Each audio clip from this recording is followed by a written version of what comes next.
Hey guys, so this is just a quick video that you don't need to be eating that much protein. I see all the time in the fitness industry, guys, and meal plans on Instagram or whatever saying, oh yeah, you can have this meal plan and it's going to be 350 grams of protein a day. It's too much. You don't actually need that much protein. If you look at the science of how mTOR, which is the regulatory complex that turns on muscle protein synthesis, works, it obviously requires amino acids and proteins to be turned on and activated and therefore go about its business in terms of laying down new muscle fibers. In the studies, the way they measure this indirectly is through something called FSR, which is the fractional synthesis rate of new muscle proteins, which is basically how much new muscle protein is being laid down every minute or every hour or whatever time frame they decide to use. If you look at the research, you don't need that much protein per meal or per sitting to stimulate mTOR and to stimulate the maximal fractional synthesis rate. If you look at this graph, you can see that the mixed muscle fractional synthesis rate, which is taking into account all proteins that are being laid down, which is basically how much hypertrophy you're getting, it caps out and it is rate limited at about 30 to 35 grams per meal. As in, if you keep going along the x-axis up to like 50 grams per meal, you're not getting really any added benefit than having, say, 30 grams per meal. There is a limit that you reach and it is naturally capped or rate limited. And one of the most important amino acids that turns on mTOR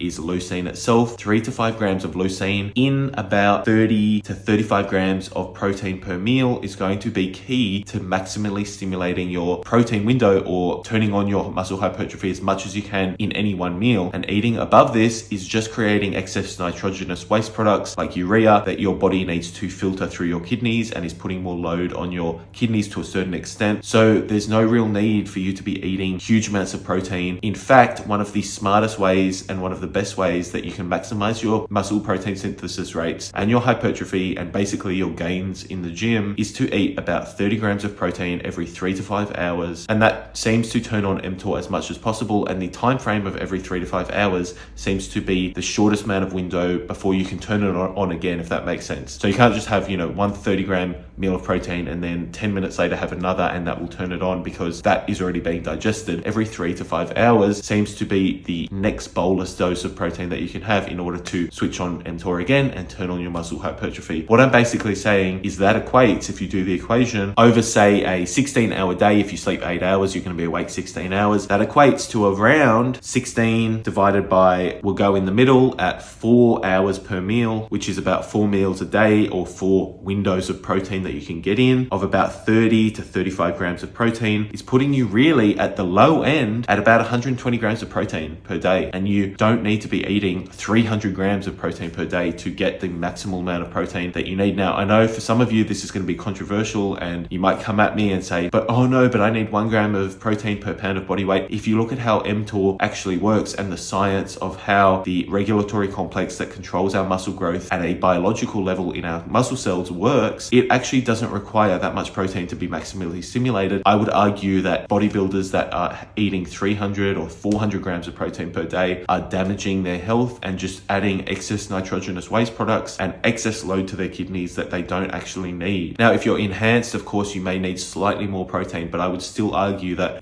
300 grams of protein is not really needed for most people in order to build significant amounts of muscle. The science is very strong that the biological systems that control our muscle growth is rate limited, meaning that you're not going to get any added benefit by adding more than the threshold level of protein that you need per meal, which seems to be about 30 to 35 grams in most studies. So guys, that was a little insight into how it actually works. I've done more videos on mTOR on my channel, but just a little video here about how protein works and the fact that you don't need to be eating that much to get the gains you need. Thank you so much for watching, guys. I will see you in the next video.